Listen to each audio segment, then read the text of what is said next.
we have to rethink how we're engaging people and how our word, our policies, our actions are in alignment with what the expectation is for the communities that we desire to serve. Is the question on every business leader's mind right now. 3BL's video series with TriplePundit cuts through the chaos and helps you navigate responsible business. Each episode dives into the questions keeping leaders up at night, breaking down trends, cutting through noise, and uncovering what's really shaping the future. Hello, everyone. Thank you for joining us. As we know, sustainability and social impact is under the microscope in the United States right now. Progress once celebrated is increasingly politicized, and orders and guidances coming out of Washington carry potentially massive implications for the future of the impact space. But today we're not just talking about the new administration. We're talking about sustainability professionals, some of the ways that we may have contributed to the challenges that we face today, and how we can get better to do better for communities and the environment. We're excited to be joined by Daniel Blackman, founder of the social impact consultancy Renaissance 94 and former regional administrator for the U.S. Environmental Protection Agency, to talk more about what we got wrong, why it matters, and how we can finally get it right. Daniel, thank you so much for being with us today.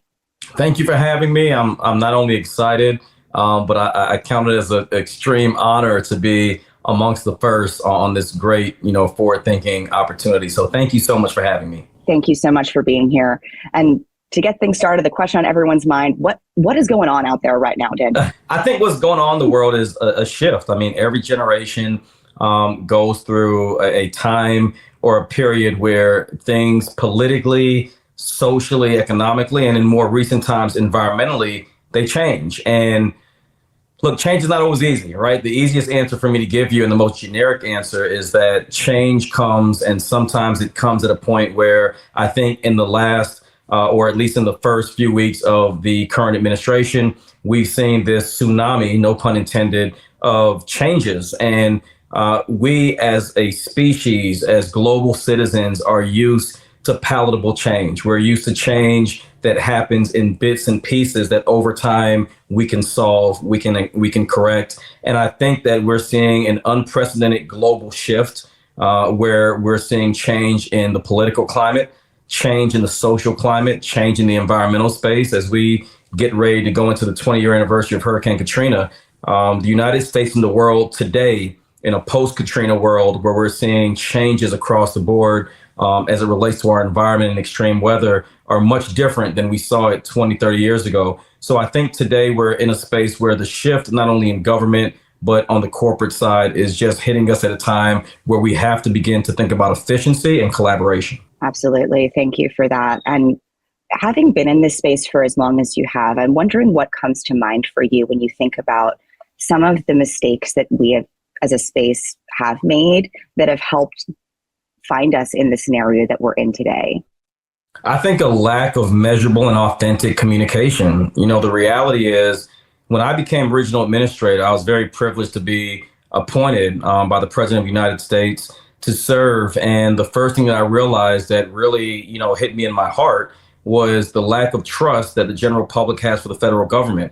And I think that we've missed the mark for generations. I mean, when you think of the fact that Mr. Trump was inaugurated on the same day as Dr. King's birthday, it means a lot symbolically, because both Dr. King and Bobby Kennedy, when they were assassinated 61 days apart for fighting for poor people. And since Kennedy and King's legacies, we have very rarely and authentically talked about poverty. We very rarely talked about marginalized communities. We saw the war on drugs. We saw the crack cocaine epidemic. We saw the war on drugs and HIV and AIDS. We've gone through multiple spaces of school shootings. And these issues are more politicized than sit in a form of dialogue and engagement. And so we get to these points where the only time we talk about global or national issues is during a presidential election cycle. And that's the problem, right? People have issues in between the 4 years of election cycles. And so when we don't talk to people about their issues and we don't find ourselves in spaces of leadership and compassion and empathy, we ultimately find ourselves realizing that we're living under the same house, or as Dr. King put it, we're in this world house. It's on fire. and we're scrambling because of the emergency and not because of the opportunity that's in front of us, which is to build long-lasting relationships, collaborations, and opportunities for all of us to thrive and not just a select few. Fantastic. I think that separation between politicization and dialogue, really reaching out and connecting with people, is such an important thing for us to remember right now. And given that and where we've come, I wonder if we had a reset button today and if we could start over, what's one thing that you would do differently in terms of how the sustainability movement has connected with and engaged with communities? I would have done a better job in engaging frontline communities with real tangible resources. What we expect these organizations, not just in Black and brown communities, in rural parts of our country where there are organizations that are frontline communities and organizations that are operating on a shoestring budget. I would have made sure that they had resources and they didn't have to take the crumbs that were left and make an American pie, right? I mean, you can't expect individuals and organizations that are coming from the most adverse situations in our country to build something when we've given them nothing, right? We haven't given them the tools. We haven't given them the skill set. We've left their children and their communities behind. And then we come with this big pot of money and we say, let us lead, you follow. I mean, I don't know if we're truly being authentic and we had a reset button, that button should consist of maybe putting our PhDs and our masters and our undergraduate degrees to the side for some of the marginalized communities. There are over 133 million Americans that have not completed college. When you have that significant amount of individuals that have worked really hard, right? It doesn't make them any less than all of us. But when they're fighting to pay their bills, get their kids to college, make sure the medication, the prescriptions are filled for their parents, we can no longer go to them as secondhand citizens. We have to bring them up together. And I think that is what I would do. I would use that reset button to bring them along in the same progress with the same resources and allow them to lead more than just expecting them to be in the room without a voice, without action, without opportunity. Absolutely. And I think, we hear so much about meeting people where they are, about what that means for connecting with people. But I think often we forget practically the steps that we should be taking to really accomplish that. I wonder, based on this, what are some of the mindset shifts that you really think sustainability professionals need to have to move forward and get closer to where we really want to be?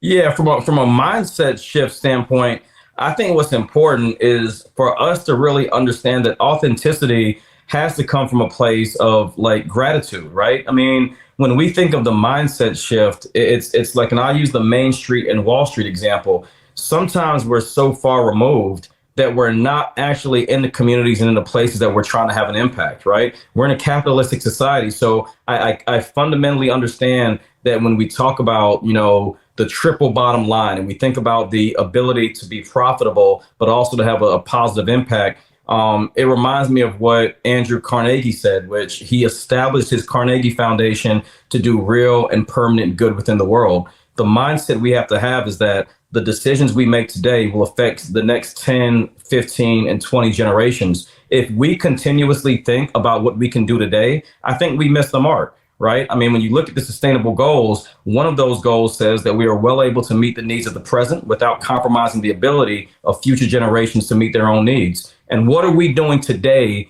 to not compromise the next generation, my sons and my daughter, right? Your children, your neighbor's children. The mindset that we have to have is that we are building something to pass along. And if we don't think like that, then we'll continuously build things that are broken down, that aren't established, and don't have a firm foundation for success in the future. That really makes me think of, I forget exactly where this proverb came from, but, a great world is built when people plant trees under which the shade they know that they'll never sit, That's right? Really thinking about the future and about what will come after us. And thinking about that, what it really takes to live up to this ideology that we have as a sustainability movement to really leave the world better for future generations. What does it really take to be a leader in this moment, in this space? Bringing those people into the room. That's the easiest question you've asked so far. Bringing people into the room. We have boards throughout corporate America and advisory groups throughout every aspect of our state, federal, and local government. And rarely do we have young people at the table. We make decisions for them every day. Right. If we really, really want to change the narrative, we have to start bringing the communities we serve into the rooms. It's not going to always be comfortable. One of the hardest things that I ever did in my career was hosted a town hall with a room full of individuals that were adversarial to the message I was bringing, right? I mean, that's hard, right? Because it makes you have to take ownership. It makes you have to sit there and listen to the scrutiny, even though it may have not been your issue, right? Because usually when we hear about things in the United States, people say, well, that wasn't my generation, or I wasn't there for that, or whatever the reason is. And the reality is, in those rooms, that's just an excuse, right? Young people don't want us to normalize abnormal behavior and then correct them for what they're doing that's irregular, right? It doesn't work that way. We have to rethink how we're engaging people and how our word, our policies, our actions are in alignment with what the expectation is for the communities that we desire to serve. The challenge we have is that we have very, very well-equipped boards,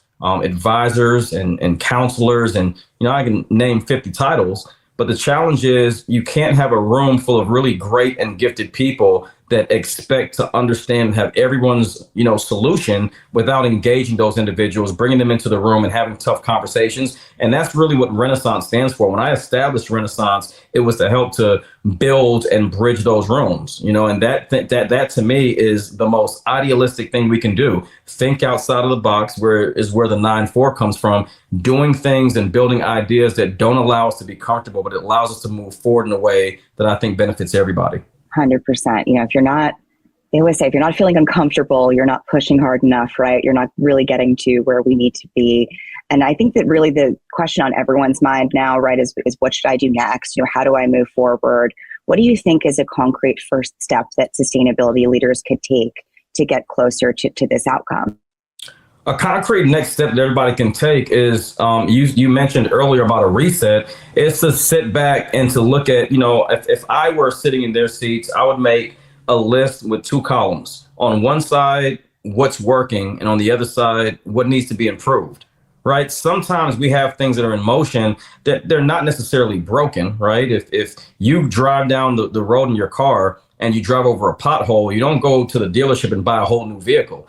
You fix the tire, right? And my advice to everyone is to find out what's working well and continue to build what's working well. And what needs to be improved, let's just make the decisions to improve those spaces and make them more, reliable across the board for where we desire to go. If you don't have a mission statement in the sustainability community that's beyond the climate crisis, right? If you don't have a mission statement beyond, resilience, and you're not thinking about how this is impacting your workers, your partners, the communities you serve, the consumers you have, I think you missed the mark. And our goal is to make sure that we establish a path forward, a North Star, a light tower in the middle of the ocean during the biggest storm you can see. How do you continue to give people hope and to inspire? You do it by looking within, making the applicable changes, and also being a leader within your own right and doing it by the people within and in front of the people that you lead every day. And I think that to me may sound challenging to some people, but I think that's the path forward that we should all take. Absolutely. I think that's just such an important perspective to share right now, is that sometimes it can feel like there's so much going on around us, but to really instill hope in others, to bring them into the conversation, sometimes taking accountability, looking inwardly and striving to do better is the best thing that we can do in our space. So we really appreciate you sharing that perspective. I wonder, in 30 seconds or less, is there anything else you'd like to leave our audience with today? Yeah, the biggest thing I would say is I remember, recently with a pandemic and with the unfortunate events around George Floyd, this country was at an intersection and we all had to look within. And my closing parting advice and wisdom would be, take the opportunity not to point fingers, but to look within, to make decisions that you think will not just impact your bottom line, but will have a tremendous impact on the next generation and the rest of the world. Absolutely. Daniel Blackman, thank you so much for being with us today. And thanks to everyone who tuned in.